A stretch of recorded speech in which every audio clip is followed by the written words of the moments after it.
Welcome back. You're watching Bottomline Africa. As I had promised earlier, we want to talk about climate adaptation. Of course, this comes as the world has different talks on climate change. And joining me via Zoom is Peter Odhengo, who is a climate finance expert. Thank you very much for joining us here on Bottomline Africa. I'll just start from the events that happened last week. There was a climate adaptation summit, and we saw least developed countries call for increased focus on climate adaptation. How best can we focus on climate adaptation? Thank you very much, Ashley. Indeed, adaptation is one of our focus in most of the developing countries. And if you look at the flow of climate finance over the last 10 years, adaptation has not been receiving any significant amount. And in 2018, there was a decline significantly in the amount that is going to adaptation. Yet, it is only the adaptation that is able to support the local communities. This is in line with the last week's meeting where the summit, Adaptation Commission Summit, was given a very clear task during their 2019 September meeting to follow up on how to advance climate actions at the local level, which include the food security, infrastructure, increased flow of climate finance, both from the private and also the public sources, how to build urban and rural resilience, and also to focus on nature-based solutions, which also take into consideration into newly coming issues like biodiversity. But unfortunately, because the current fiscal and monetary models does not clearly show how adaptation can be fronted as a business. The private sector is always look at the bottom line, and if you look at the money that is flowing from the development, our development partner parties, it mainly finance renewable energy. For example, in Kenya, it's over 80% of the resources flowing in is going to adaptation mitigation, mitigation. So there is a huge challenge, and we have to do everything possible to shift policies, actions, strategies to ensure that enough and significant resources are flowing towards adaptation and build resilience. All right, I like that you've mentioned financing, because the UN Adaptation Finance Gap report estimated by 2030 adaptation costs are likely to be in the range of $140 to $300 billion per annum.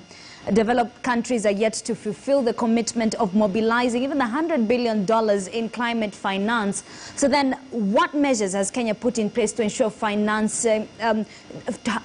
they finance the climate action? Great. Kenya, as a country within the sub-Saharan Africa and within the African continent, has done pretty well with the local resources. We have just finished our climate finance tracking landscape report, which is going to come out in the next a few days or so. And we found that from the public sources of the $2.5 billion US, which was invested into both adaptation and mitigation during the financial year 2017-2018, more than 60% comes from the public sources. However, there are also significant resources that we have mobilized as a country from various multilateral sources like Green Climate Fund.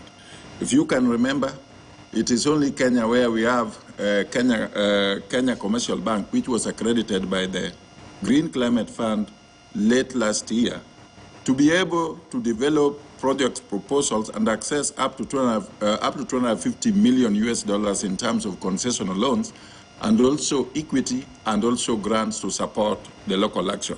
The national government, through the counties, has already developed National Adaptation Plan 2015 to 2030, and of which we have got resources from the Green Climate Fund to the tune of $3 million US to support the implementation of that plan. That plan, currently there is a process of developing a number of project proposals which will now, particularly for adaptation, which will now support a number of locally led climate actions at the local level within the counties to start building resilience and adaptation. Truly, the government has also just initiated a program called Financing Locally Led Climate Action, This is a program which is being supported by the World Bank.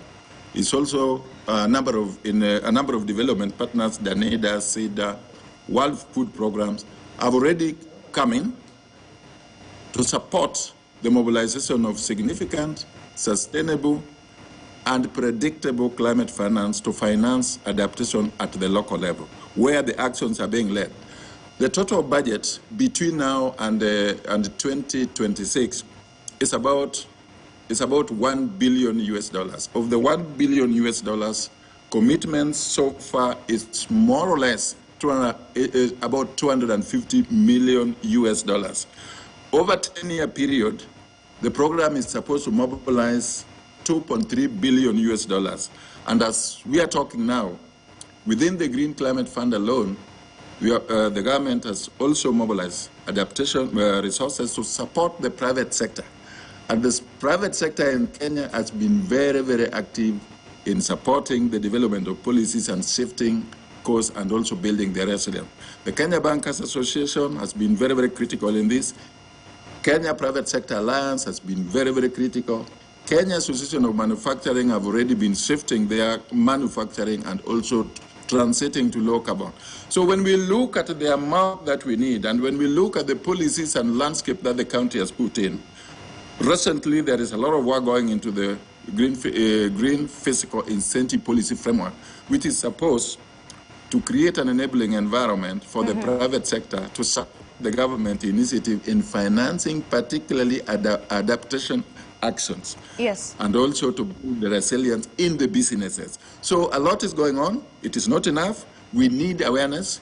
People have to commit, and also that those who destroy the environment or who pollute them also must be held accountable, and they have to pay for the cost of those externalities.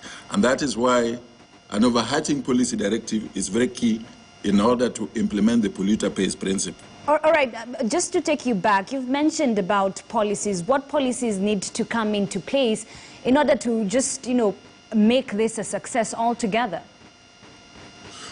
Today, we have significant policy. We have the National Climate Change Framework Policy, which was enacted in 2016. We have the National Climate Finance Policy, Sessional Paper number 3 of 2017. We have the Green Sovereign Bond Framework Policy, which is just coming into place. We have a number of policies and instruments. We have Green Economy Strategy and Implementation Plan. We are having now just upgraded our NDC, which Kenya has just deposited with the UNCCC, which is now increasing our ambition from 30 to 32%, and also increasing the amount required to finance this. So we have an area of the policy, but although those ones are not enough, we are also at an advanced stage of developing the framework, Green Fiscal Framework Policy, which provides disincentives and incentives to support and bring all the key participants, all the key stakeholders. Climate change is not about government alone. It is not about the private sector. It is about the people, and it is at the locally led. So those policies are in place. We are advancing the implementation. A number of counties has visited Kenya as the pioneer. I think in the climate finance policy, it is Bangladesh, Kenya, and then Mexico came here, and now we're more or less about 3 countries. So policy-wise, we're okay. Money-wise, we are also struggling to get increased resources that can be devolved at the local level. And of course, of the $2.4 billion US that have been attracted, you can see what has been built. I like that you've mentioned that this is not just about the government, it's different stakeholders, and Kenyans are actually part of this. But then do Kenyans really know what they're supposed to do, what role they're supposed to play when it comes to climate adaptation? Great. Knowing what adaptation and the implementation action is a process. And you are also aware that most of these environmental issues are devolved.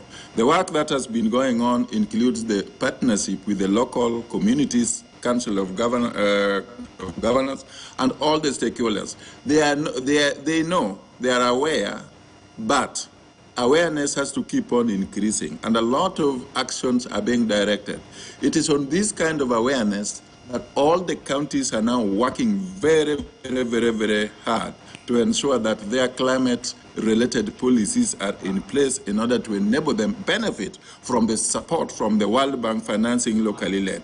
So the local people, we have now taken the intervention at the ward level, and ward is the core of the implementation being at the village, and the unit is ward. Now that is an attempt to bring in all and sundry in first being aware, taking action, contributing either in kind or in any way, so that the speed and the acceleration of building the local resilience, adapting to already what has occurred as a result of the impact of climate change, and protecting and shifting their businesses from the current brown one where there is a lot of pollution, and also to start demanding that they will only consume goods which are produced environmentally friendly.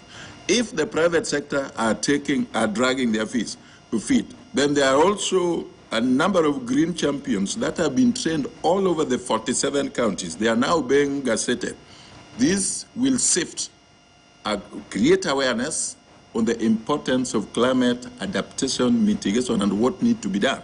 And then also that will also shape the consumption pattern, because we need to change the behavior and also the type of goods and services that is being either used, consumed, or produced to enhance the livelihood, and also to create new systems for creating the new green jobs.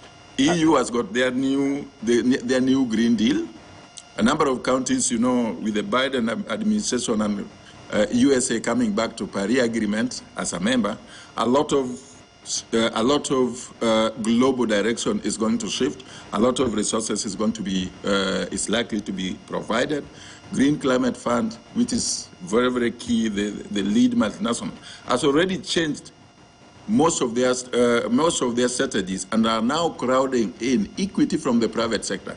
And if you look at the statistics of 2010 or 2006 to 2010, less than 3 projects of adaptation projects were attracting more than 1 million.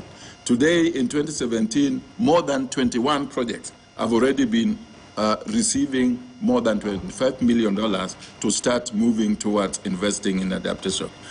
Things are moving on the right direction, but it is too slow because the mess has already been caused. But people and the institutions and the policies and the incentives are on the right time, are at the right time to direct where we want to go. All right. Thank you very much, Peter Odhengo. Of course, that is the best place to end this conversation.